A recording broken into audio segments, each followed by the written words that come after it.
हरे कृष्णा। कर्ण बोला, मद्र नरेश, तुम एकाग्रचित होकर मेरी ये बातें सुनो। राजा धृतराष्ट्र के समीप कही जाती हुई इन सब बातों को मैंने सुना था। एक दिन महाराज धृतराष्ट्र के महल में बहुत से ब्राह्मण आकर नाना प्रकार के विचित्र देशों और पूर्ववर्ती भूपालों के वृतांत सुना रहे थे। वहीं किसी वृद्ध एवं श्रेष्ठ ब्राह्मण ने वाहिक और मद्र नरेश की निंदा करते हुए वहां की पूर्व घटित बातें कही थी। जो प्रदेश हिमालय, गंगा, सरस्वती, यमुना और कुरुक्षेत्र की सीमा से बाहर है तथा जो सतलुज, व्यास, रावी, चिनाब और झेलम इन पांचों एवं छठी सिंधु नदी के बीच में स्थित है, उन्हें वाहिक कहते हैं। वे धर्म, ब्रह्म और अपवित्र हैं, उन्हें त्याग देना चाहिए। गोवर्धन नामक वटवृक्ष और सुभद्र नामक चबूतरा, ये दोनों वहां के राजभवन के द्वार पर स्थित हैं, जिन्हें मैं बचपन में भूल नहीं पाता हूँ। मैं अत्यंत गुप्त कार्यवश कुछ दिनों तक वाहिक देश में रहता था। इससे वहां के निवासियों के संपर्क में आकर मैंने उनके आचार व्यवहार की बहुत सी बातें जान ली थी। वहां शाकल नामक एक नगर और आपबा नाम की एक नदी है, जहां जर्तिक नाम वाले वाहिक निवास करते हैं। उनका चरित्र अत्यंत निंदित है। वे भुने हुए जौ और लहसुन के साथ मांस खाते और गुड़ से बनी हुई मदिरा पीकर मतवाले बने रहते हैं। पुआ, मांस, वाटी खाने वाले वाहिक देश के लोग शील और आचार से शून्य हैं। वहां की स्त्रियां बाहर दिखाई देने वाली माला, अंग राग धारण करके मतवाली और बिना वस्त्रों के नगर और घरों की चार दीवारियों के पास गाती और नाचती हैं। वे गधों के रेंकने और ऊंटों के बलवाने की आवाज से मतवालेपन में ही भांति भांति के गीत गाती हैं और मैथुन काल में भी पर्दे के भीतर नहीं रहती हैं। वे सब की सब सर्वथा स्वेच्छाचारिणी होती हैं।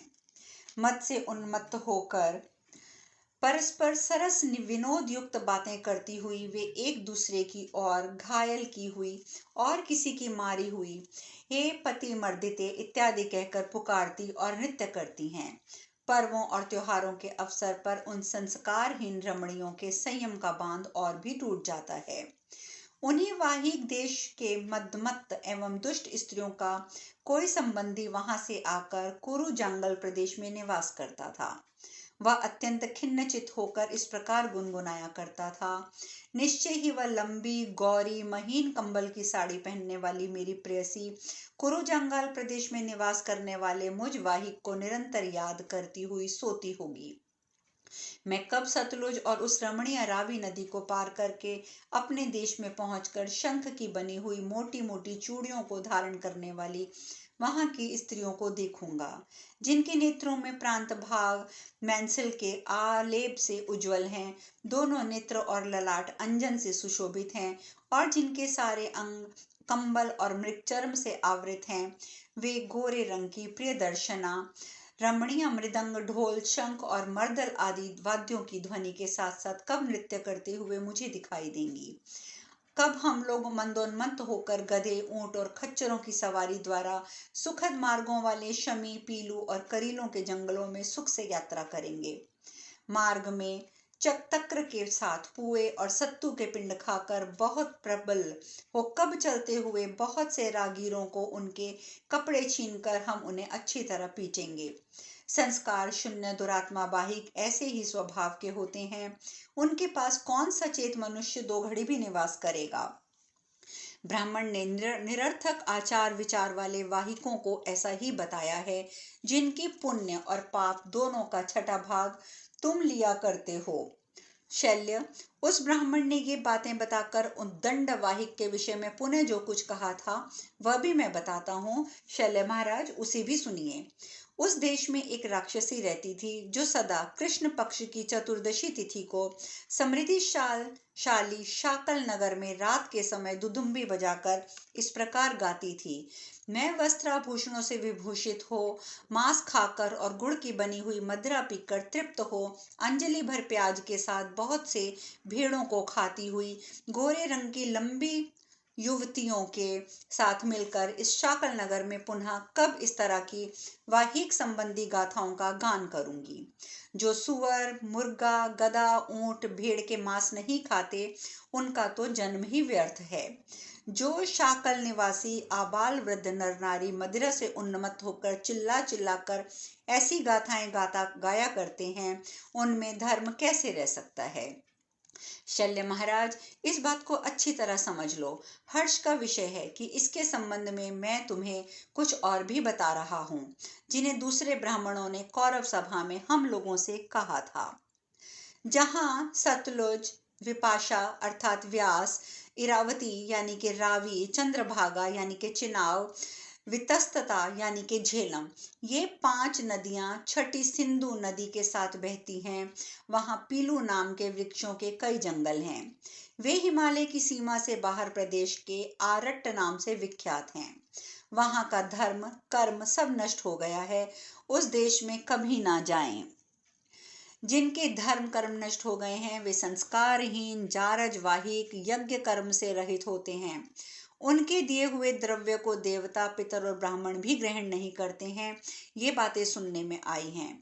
किसी विद्वान ब्राह्मण ने साधु पुरुषों की सभा में ये भी कहा था कि वाहिक देश के लोग काठ के कुंडों और मिट्टी के बर्तनों में जहाँ सत्तू और मदिरा लिपटे होते हैं और जिन्हें कुत्ते चाटते रहते हैं, घृणा शून्य होकर भोजन करते हैं।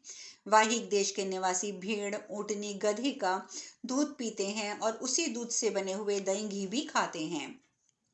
वे जारज पुत्र उत्पन्न करने वाले नीच आरट नामक वाहिक सबका अन्न खाते और सभी पशुओं के दूध पीते हैं। अतः विद्वान पुरुष को उन्हें दूर से ही त्याग देना चाहिए। शैल्य महाराज, इस बात को याद कर लो। अभी तुमसे और भी बातें बताऊंगा, जिन्हें किसी दूसरे ब्राह्मण ने कौरव सभा में स्वयं कहा था।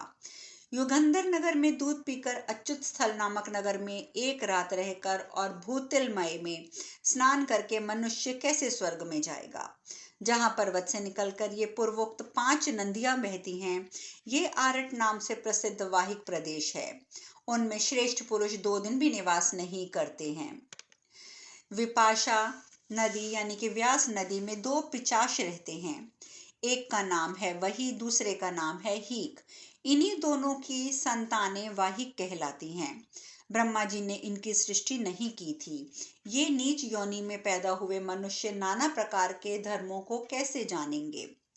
कास्कर, माहिषक, कुरंड, केरल, करकोटक और वीरक, इन देशों के धर्म दूषित हैं, अतः इनका त्याग कर देना चाहिए।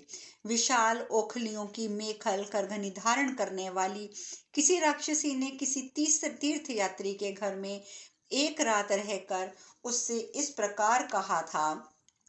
जहां ब्रह्मा जी के समकालीन वेद विरुद्ध आचरण वाले नीच ब्राह्मण निवास करते हैं, वे आरट नामक देश है और वहां के जल का नाम वाहिक है। उन अधम ब्राह्मणों ने ना तो वेदों का ज्ञान है, ना ही यज्ञ की वेदियां, और ना ही उनके यहाँ यज्ञ याग ही होते हैं। वे संस्कारहीन दासों के समागल करने वाली कुल्टा स्त्रियों के संतानें हैं, अतः देवता उनका अन्न ग्रहण नहीं करते हैं। प्रस्थल, मद्र, गांधार, आरट, खस, वसाती, सिंधु और सावीर, ये देश प्रायः अत्यंत निंदित हैं। इस प्रकार श्री महाभारत कर्ण पर्व में कर्ण और शल्य संवाद का 44वां अध्याय पूर्ण हुआ। कर्ण कहते हैं, शल्य महाराज, पहले जो बातें बताई गई हैं उन्हें समझो। अब मैं पुनः तुमसे कुछ कहता हूँ, उस बात को भी एकाग्रचित होकर सुनो। पूर्व काल में एक ब्राह्मण अतिथि के रूप में हमारे घर ठहरा था। उसने हमारे यहाँ का आचार विचार देखकर प्रसन्नता प्रकट करते हुए कहा था, मैं अकेले ही दीर्घ काल तक हिमालय के शिखर पर मैंने निवास किया है और विभिन्न धर्मों से संपन्न बहुत से देश देखे हैं। इन सब देशों के लोग किसी भी निमित्त से धर्म के विरुद्ध नहीं जाते। वेदों के पारगामी विद्वानों ने जैसा बताया है, उसी रूप में लोग पूर्णतः धर्म को मानते हैं और बतलाते हैं। महाराज, विभिन्न धर्मों से युक्त अनेक देशों में घूमता घामता जब मैं वाहिक देश में आ रहा था, तब वहां ऐसी बातें देखने और सुनने में आई। उस देश में ही वाहिक पहले ब्राह्मण होकर फिर क्षत्रिय होता है, तत्पश्चात वैश्य और फिर शूद्र होता है। उसके बाद वह नाई होता है, नाई होकर वह फिर ब्राह्मण हो जाता है, ब्राह्मण होने के पश्चात फिर वह दास बन जाता है। वहां एक ही कुल में कुछ लोग ब्राह्मण, कुछ लोग स्वेच्छाचारी वर्ण संकर संतान उत्पन्न करने वाले होते हैं। गांधार, मद्र और वाहिक, इन सभी देशों के लोग मंदबुद्धि हुआ करते हैं। उस देश में मैंने इस समय धर्म संकरता फैलाने वाली बातें सुनी। सारी पृथ्वी में घूमकर केवल वाहिक देश में ही मुझ धर्म के विपरीत आचार व्यवहार दिखाई दिया। शल्य, ये सब बातें जान लो, अभी और भी कहता हूँ। एक दूसरे यात्री ने भी वाहिकों के संबंध में जो घृणित बातें बताई हैं, उसे भी तुम अब सुन ही लो। कहते हैं, प्राचीन काल में लुटेरे डाकुओं ने अरण्य देश से किसी सती स्त्री का अपहरण कर लिया और अधर्म पूर्वक उसके साथ समागम किया। तब उसने उन्हें ये शाप दे दिया, मैं अभी बालिका हूँ और मेरे भाई बंधु मौजूद हैं, तो भी तुम लोगों ने अधर्म पूर्वक मेरे साथ समागम किया है, इसीलिए इस कुल की सारी स्त्रियां व्यभिचारिणी होंगी। नराधमों, तुम्हें इस घोर पाप से कभी छुटकारा नहीं मिलेगा।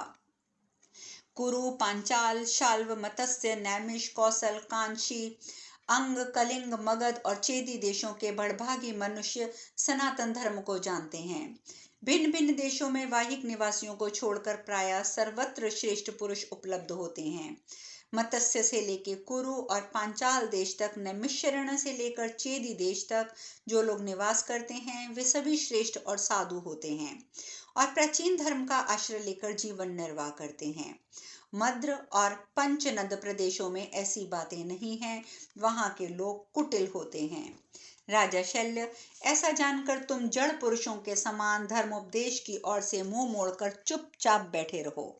तुम वाहिक देश के लोगों के राजा और रक्षक हो, अतः उनके पुण्य और पाप का छठा भाग ग्रहण करते हो तुम भी, अथवा उनकी रक्षा न करने के कारण तुम अकेले उनके पापों का ही हिस्सा बांटते हो। प्रजा की रक्षा करने वाला राजा ही उसके पुण्य का भागी होता है, तुम तो केवल पाप के भागी हो।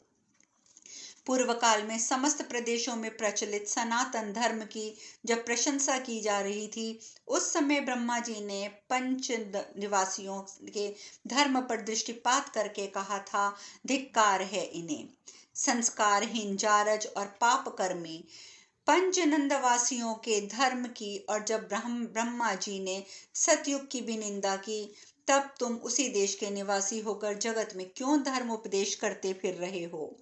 पितामह ब्रह्मा ने पंचनद निवासियों के आचार व्यवहार रूपी धर्म का इस प्रकार अनादर किया है। अपने धर्म में तत्पर रहने वाले अन्य देशों की तुलना में उन्होंने इनका आदर नहीं किया है। शल्य, इन सब बातों को अच्छी तरह जान लो। अभी इस विषय में और भी कुछ बताने जा रहा हूँ, जिन्हें सरोवर में डूबते हुए राजा कलमाशपाद ने कहा था।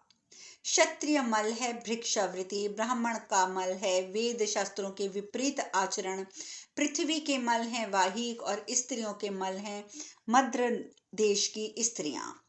उस डूबते हुए राक्षस का किसी राजा ने उद्धार करके उससे कुछ प्रश्न किया था। उसने उस प्रश्न के उत्तर में राक्षस ने जो कुछ कहा था, तुम उसे भी सुनो। मनुष्यों के मल हैं म्लेच्छ, म्लेच्छों के मल हैं शराब बेचने वाले कलाल, कलालों के मल है हिजड़े और हिजड़ों के मल हैं राजपुरोहित, पुरोहितों और मद्रवासियों का जो मल है, वह सब तुम्हें प्राप्त हो यदि इस सरोवर से तुम मेरा उद्धार ना करो तो। जिन पर राक्षसों का उपद्रव है और जो विष के प्रभाव से मारे गए हैं, उनके लिए यह उत्तम सिद्ध वाक्य ही राक्षस के प्रभाव का निवारण करने वाला एवं जीवन रक्षक औषध बताया गया है।